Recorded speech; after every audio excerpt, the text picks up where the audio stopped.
Hello friends, I am doctor Pankaj. और इस video में हम कुछ अपने जो यूट्यूब के जो इम्पोर्टेंट कमेंट्स हैं उनके आंसर्स को देखेंगे। तो पहला कमेंट है, मैं हिंदी मीडियम से हूँ और मैं क्लास 11th में आया हूँ। मैं अपनी तैयारी कैसे करूँ, कौन से बुक से करूँ? तो ये इन्होंने अभी अभी 10th क्लास पास की है और ये 11th क्लास में आए हैं। तो इनका पूछना है कि हिंदी मीडियम से तो तैयारी कैसे की जाए। देखिए, हिंदी मीडियम के जो बच्चे हैं उनको मैं सबसे पहली जो मैं एक एडवाइस दूंगा, मैं ये बोलूँगा कि आपकी जो 11th और 12th की जो बुक्स हैं ना, आप उनको अच्छे से पढ़ें। एक तो वो ज़रूरी होता है क्योंकि उसमें एक बेसिक से नॉलेज शुरू की जाती है, तो एक तो उस पर ध्यान दें। और अक्सर कभी कभी बच्चे कंफ्यूज रहते हैं कि सर हम हिंदी मीडियम से हैं तो हम इंग्लिश की बुक्स में तैयारी करें या हिंदी में। तो देखिए, जब अगर आप हिंदी मीडियम से ही 11th 12th कर रहे हैं तो मेरा बोलना है कि आपको हिंदी मीडियम से ही तैयारी करनी चाहिए, वो आपके लिए आसान होती है। अच्छा, जहाँ तक मटेरियल की बात है तो बहुत सारे कोचिंग सेंटर्स हैं जो कि हिंदी मीडियम में भी अपने मतलब हिंदी की लैंग्वेज में भी आपको अपने जो मॉड्यूल्स हैं वो प्रोवाइड करते हैं। और मार्केट में काफ़ी सारी बुक्स भी हैं जो ऑब्जेक्टिव्स हैं जो कि हिंदी में है, आप उनको परचेज़ कीजिए या आप किसी भी अच्छे कोचिंग सेंटर्स के जो नोट्स हैं वो ले सकते हैं। अच्छा, सबसे इंपॉर्टेंट चीज़ जो होती है, जो मुझे लगती है, जो मैंने अपनी पर्सनल लाइफ में भी फेस की है, आप कहीं से भी पढ़ लीजिए, इंपॉर्टेंट चीज़ है कि आपके जो कंसेप्ट्स हैं ना, आपके कंसेप्ट्स एकदम क्लियर होने चाहिए। लोगों को क्या होता है, वो दुनिया भर की किताबें खरीद लेते हैं और दुनिया भर की फैंसी किताबें ले लेंगे, बड़ी बड़े कोचिंग के नोट्स ले लेंगे, बट उनको समझ में कुछ नहीं आएगा। जब तक चीज़ें समझ में नहीं आएंगी ना, आप कहीं से भी पढ़ लीजिए, आपको कोई फ़ायदा नहीं होने वाला, ये मैं लिख के दे रहा हूँ। तो आपको करना क्या होता है कि फॉर एग्जांपल लेके चलते हैं फिजिक्स का। काफ़ी बच्चों को फिजिक्स बहुत टफ लगती है, तो अगर फिजिक्स आपकी टफ तब तक है जब तक कि आपको समझ में नहीं आती। अगर आपको समझ में आ गई तो आप उसके न्यूमेरिकल्स को सॉल्व कर ही लोगे।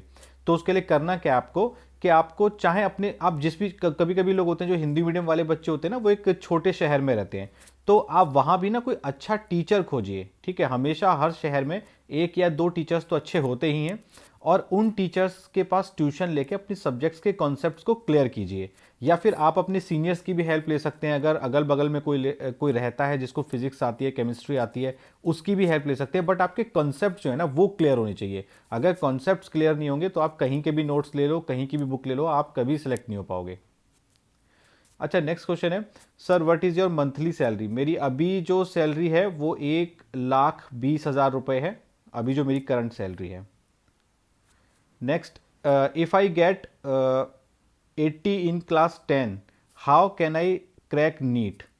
If I am average student, and how can I start NEET preparation in class 11th? तो देखिए, ये इनको जो 10th में है इनको 80% मार्क्स आए हैं इनके मुताबिक, और ये बोलते हैं कि इन्हें लगता है कि ये एक एवरेज स्टूडेंट हैं, तो ये कैसे नीट के लिए तैयारी कर सकते हैं। देखिए, आप अपने दिमाग से सबसे पहले ये निकाल दीजिए, आप एवरेज स्टूडेंट हैं क्या है, क्या केवल इंटेलिजेंट बच्चे ही नीट निकालते हैं, ये सब दिमाग से निकाल दीजिए। आप बस फोकस कीजिए नीट की तैयारी के ऊपर। आप अभी 11th में हैं, आपके पास पूरे 2 साल हैं। जब नीट के पहली बार आप एग्ज़ाम देंगे तो सबसे पहले जो आपकी 11th क्लास की जो एनसीईआरटी की बुक्स हैं उन पे आप ध्यान दीजिए। और मैं फिर से वही बोलूँगा, आप अपने कॉन्सेप्ट्स को क्लियर करना शुरू कीजिए। अब ये आपका हेडेक है कि आप उसको कैसे क्लियर करते हैं। ठीक है, आप चाहें तो कोई टीचर्स के साथ ट्यूशन लीजिए, सीनियर से हेल्प लीजिए, बट आपके कॉन्सेप्ट क्लियर होने चाहिए, चीज़ें आपको समझ में आनी चाहिए कि हो क्या रहा है। ठीक है, तो अगर आपको फिजिक्स, केमिस्ट्री, बायोलॉजी समझ में ही नहीं आएगी तो आप कहीं से भी कोचिंग ले लीजिए, कोई फ़ायदा नहीं है।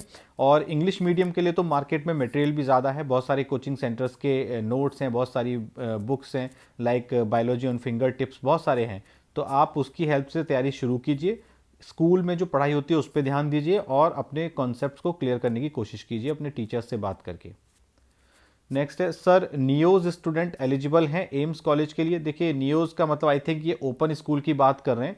तो मैंने जहाँ तक एम्स में, तो एम्स को तो छोड़िए, मुझे लगता है कि नीट में भी ये लोग ओपन स्कूल से जो 12th करते हैं वो एलिजिबल नहीं है, क्योंकि लास्ट ईयर तो मैंने प्रोस्पेक्टस पढ़ा था। अगर आपको कंफर्म करना है तो आप जो नीट का जो प्रोस्पेक्टस है उसको वेबसाइट पे जाके पढ़ लीजिए, उसमें उन्होंने मेंशन किया हुआ है कि जो ओपन स्कूल से जो 12th करते हैं वो शायद एलिजिबल नहीं है। But sir other YouTuber says it's fee above 7 lakh fee, is it true? अच्छा, एक ये कमेंट आया था, इन्होंने मेरी एक वीडियो पे कमेंट किया था जिसमें गवर्नमेंट मेडिकल कॉलेज की फ़ी के बारे में बात की गई थी। देखिए, ये बहुत ही कॉमन सा क्वेश्चन है जो मुझसे बार बार पूछा जाता है कि सर गवर्नमेंट मेडिकल कॉलेज में फ़ी कितनी होती है। मैं आपको फिर से बता रहा हूँ, गवर्नमेंट मेडिकल कॉलेज कहीं का भी हो, उनकी फ़ी 7 लाख पर ईयर फ़ी किसी भी कॉलेज की नहीं है। सबसे ज़्यादा फ़ी मेरे ख्याल से पंजाब के अंदर है, पर वो भी मेरे ख्याल से 1.5 या 2 लाख पर ईयर के आसपास है, शायद 2.5 लाख होगी, उससे ज़्यादा नहीं होगी। देखिए, मैं आपको बोलते रहा हूँ, गवर्नमेंट जो मेडिकल कॉलेजेस होते हैं, मैं प्राइवेट मेडिकल कॉलेज की बात नहीं कर रहा, गवर्नमेंट की वहाँ पे फ़ी बहुत कम होती है, आप ये सब बात मान लीजिए। और आपको यकीन नहीं होता तो आप mcc.nic वेबसाइट है, वहाँ पे सारे कॉलेज की इंफॉर्मेशन है, किस में कितनी फ़ी है, आप वहाँ जाके पता कर सकते हैं। और अगर मुझे टाइम मिलेगा तो मैं कोशिश करूंगा कि इंडिविजुअल स्टेट की जो पीजी की जो फ़ी है वो आपको बता सकूं, ठीक है। और आपको तब भी यकीन नहीं होता ना, तो बेस्ट है आपके नियरेस्ट जो भी गवर्नमेंट मेडिकल कॉलेज हो, कोई ना कोई गवर्नमेंट मेडिकल कॉलेज तो होगा ही ना यार, ऐसा तो नहीं है कोई गवर्नमेंट मेडिकल कॉलेज आपके नज़दीक नहीं होगा। तो उस गवर्नमेंट मेडिकल कॉलेज में जाइए और वहाँ के पीजी, किसी पीजी को ढूंढिए, पोलाइटली उससे बात करने की कोशिश कीजिए, वो आपको बता देगा वो कितनी फ़ी देता है। हालांकि इस तरीके के क्वेश्चंस को जब वो सुनेगा थोड़ा इरिटेट तो हो जाएगा, काफ़ी सारे लोग इरिटेट होते हैं क्योंकि वो लोग बिजी भी रहते हैं, और ऐसे क्वेश्चंस उनसे आके कोई पेशेंट, कोई कोई इंसान पूछेगा तो, बट आप पोलाइटली अगर बात करेंगे उनके फ्री टाइम में, शाम के टाइम में जाइए, पीजीज लोग कोई ना कोई मिल जाएगा मेडिकल कॉलेज में, उनसे आप बात कर लीजिए कि भैया आपके यहाँ पे या सर आपके यहाँ पे आपकी फ़ी कितनी है, तो वो आपको अच्छे से बता देगा, तो आपके सारे डाउट क्लियर हो जाएंगे। आप किसी यूट्यूबर पे यकीन मत कीजिए, ठीक है। आप या तो आप ऑथेंटिक वेबसाइट से पता कीजिए, नहीं तो कॉलेज के ऑफिस में जाके पता कीजिए, नहीं तो किसी स्टूडेंट से पता कीजिए जो वहाँ पे पीजी कर रहा है। ओके, नेक्स्ट है, सर मैं हिंदी मीडियम से हूँ, बीएससी नर्सिंग करना चाहता हूँ, कर सकता हूँ? नॉर्मल सी स्कूल से, छोटे से स्कूल से 12th किया। देखिए, इससे कोई मतलब नहीं आपने 12th छोटे से स्कूल से किया है बड़े स्कूल से किया, आप बिल्कुल बीएससी नर्सिंग एक अच्छा कोर्स है, मैं उसे काफ़ी अच्छा कोर्स मानता हूँ, उसको बिल्कुल कर सकते हैं। उसके लिए डिफरेंट स्टेट्स के एंट्रेंस होते हैं, आप वो फॉर्म्स को फिलअप कीजिए और उस कॉलेज में एंट्रेंस, उस स्टेट का एंट्रेंस दीजिए। अगर आपका सिलेक्शन हो जाएगा तो आपको पक्का बीएससी नर्सिंग में एडमिशन हो जाएगा। इवन अगर गवर्नमेंट कॉलेज नहीं मिलता है तो बहुत सारे प्राइवेट कॉलेजेस भी हैं जो बीएससी नर्सिंग कराते हैं, आप इंडिविजुअली उन कॉलेज में जाके वहाँ पे एचआर डिपार्टमेंट में बात कर सकते हैं अपने एडमिशन के रिगार्डिंग, वो आपको समझा देंगे। सर क्या जेआरशिप में एज लिमिट होती है? हाँ बिल्कुल होती है। देखिए जेआर में, मेरे आप पुराने वीडियोस भी देख लेना, मैंने बताया कि जेआर का जब इंटरव्यू होता है ना, तो एक तो होता है रेगुलर इंटरव्यू, ठीक है, जो साल में एक बार निकलता है, तो उसमें तो ज़्यादातर एज लिमिट होती ही है। तो किसी स्टेट में ये एज लिमिट वेरी करता है, जैसे दिल्ली में काफ़ी टाइम ये एज लिमिट 40 ईयर्स तक है, ज़्यादातर केसेस में 40 ईयर्स है, कहीं 35 ईयर्स है, ऐसे वेरी करती है। बट 35 से 40 साल की एज में जेआरशिप मिली जाती है। अब होता क्या है कि ना, हर कोई जेआरशिप 2-2 3-3 साल तक नहीं करता रहता है। एक तो पहले आजकल एक आ रहा है कि 1 साल तक जेआरशिप करने दी जाएगी, बट होता क्या है कि हमेशा जेआर्स की ज़रूरत पड़ती रहती है, तो वो कॉन्ट्रैक्ट बेसिस पे, जिसको हम लोग एडहॉक बोलते हैं, कॉन्ट्रैक्ट बेसिस पे जेआरशिप निकालते रहते हैं। और इवन मैंने ऐसा देखा है कि जिनकी एज 40-40 साल की है, कुछ 41 साल के लोग भी मैंने देखे जो आराम से जेआरशिप मिल जाती है। जेआरशिप में देखिए, जेआरशिप में आपको दिक्कत नहीं आने वाली है, जेआरशिप आपको कहीं ना कहीं मिल जाएगी। जेआरशिप में एक दिक्कत हो सकती है आपको कि मनचाहा कॉलेज ना मिले। फॉर एग्जाम्पल आप चाहें कि आपको एम्स में जेआरशिप मिल जाए, ठीक है, दिल्ली एम्स में मिल जाए या मौलाना आज़ाद में मिल जाए, हो सकता है आपको वहां ना मिले, बट किसी न किसी कॉलेज या किसी न किसी अच्छे हॉस्पिटल में जेआरशिप आपको पक्का ही मिल जाएगी। Please make a video on how to become a cardiologist, full video. बिल्कुल, ये रिक्वेस्ट काफ़ी टाइम आ चुकी है, मैं कोशिश करूंगा जल्दी ही बताऊं कि कार्डियोलॉजिस्ट कैसे बनते हैं। बट मैं अभी के लिए बता दूं, कार्डियोलॉजिस्ट बनने के लिए सबसे पहले आपको करना पड़ेगा एमबीबीएस, ठीक है। एमबीबीएस करने के बाद आपको नीट पीजी क्लियर करना पड़ेगा, उसके बाद करना पड़ेगा आपको एमडी मेडिसिन। एमडी मेडिसिन जब आप कर लोगे, फिर उसके बाद आपको एक सुपर स्पेशलिटी एग्जाम होता है, वो क्लियर करना पड़ेगा। उसके बाद आपको करनी पड़ेगी डीएम इन कार्डियोलॉजी, तब जाके आप बनेंगे कार्डियोलॉजिस्ट। बाकी डिटेल में इसकी वीडियो में बनाने का ट्राई करूंगा। नेक्स्ट है, please make a video on MD pathology as a career, ठीक है। इन देखिए, ये कमेंट मेरे पास पहले भी काफ़ी आ चुका है कि सर एमडी पैथोलॉजिस्ट कितना कमाता है। मैं आपको देखो, सब बच्चों को एक बात बोलूँगा कि ये बात आप दिमाग से निकाल दो। पैसे की बात आप सोचोगे ना तो करियर में कभी आगे नहीं जा पाओगे। सबसे पहले आपका इंपॉर्टेंट है करियर। करियर में क्या है कि आप अपना, जब आप एमडी या एमएस में घुस जाते हो तो सबसे पहले तो अच्छे से वहाँ पे पढ़ाई करो और कोशिश करो कि आप अपने सब्जेक्ट के एक्सपर्ट बन जाओ। आपको अपने सब्जेक्ट का सारा काम आना चाहिए। अगर एक बार आप अपने सब्जेक्ट में अच्छे हो ना, तो आपका जो पैसा है ना वो तो आपके पास आएगा ही आएगा, कोई आपको रोक नहीं पाएगा। और पोस्ट ग्रेजुएशन करने के बाद, मैं बार बार मैंने बोल चुका हूँ कि हर पोस्ट ग्रेजुएशन करने वाला, चाहे वो किसी भी सब्जेक्ट में कर ले, मिनिमम 3 लाख तो वो कमा ही लेगा आराम से। और उससे ज़्यादा कितना कमाना है वो डिपेंड करता है कि आप किस तरीके का काम जानते हैं, आप क्या करना चाहते हैं लाइफ में, वो उस पर डिपेंड करता है। बट पैसे का ना सोच के अपनी पढ़ाई के दौरान आप अपने नॉलेज का सोचिए पहले। नेक्स्ट है sir, which college is best for MBBS AIIMS Bhopal. अच्छा, एमबीबीएस के लिए कौन सा कॉलेज बेस्ट है ये पूछ रहे हैं, एम्स भोपाल या एमजीएम इंदौर या जीएमसी भोपाल। ये 3 कॉलेज की है और ये इनके पास डोमिसाइल है एमपी का। देखिए मैंने अपने भोपाल के और एमपी के दोस्तों से बात की है जो वहाँ पे एमबीबीएस एमएस कर चुके हैं, उन सबका बोलना है कि एम्स भोपाल बेस्ट कॉलेज है अगर आपकी कंडीशन के हिसाब से। बाकी आपकी अपनी चॉइस है, आप देख सकते हैं। नेक्स्ट है sir, how much experienced ophthalmologist earn in India with private practice, please reply. देखिए इन्होंने साफ साफ बोल दिया कि एक तो इन्होंने बोला कि एक्सपीरियंस्ड ऑप्थेल्मोलॉजिस्ट, मतलब कि वो जो ऑप्थेल्मोलॉजिस्ट है वो काफ़ी एक्सपीरियंस्ड है, उसको सारा काम आता है और वो एक्सपर्ट है, और दूसरा वो प्राइवेट प्रैक्टिस करता है। तो इसमें मैं बोलूँगा इसमें वो बहुत पैसा कमाएगा, कोई लिमिट नहीं है। अगर उनका पेशेंट लोड अच्छा है, उनकी प्रैक्टिस अच्छी चलती है तो लिमिट नहीं है।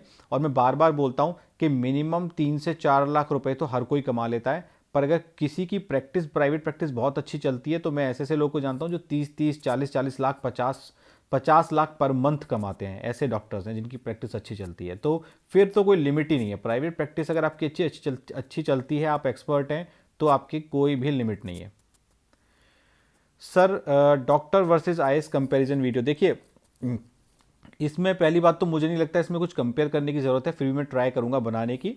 ठीक है, तो कोई भी इंसान जिससे भी आप पूछेंगे वो ऑब्वियसली आईएएस को प्रेफर करेगा।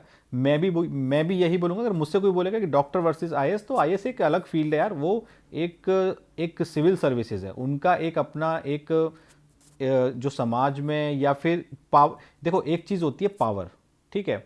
एक डॉक्टर जो होता है, मैं ये एकदम आपको सही बात बता रहा हूँ, बाकी कुछ लोग मुझसे सहमत होंगे या नहीं होंगे। डॉक्टर जो होता है उसके पास कोई पावर ऑफ डैमेजिंग नहीं होती है अगर ट्रू सेंस में देखा जाए। बट जो आईएएस ऑफिसर्स जो होते हैं या कोई भी सिविल सर्वेंट हो गए, पॉलिटिशियंस हो गए, नेता हो गए, इन लोगों के पास पावर ऑफ डैमेजिंग काफ़ी ज़्यादा होती है। तो आईएएस ऑफिसर जो है एक ऐसी पोस्ट है जो कि बिल्कुल अलग हट के है।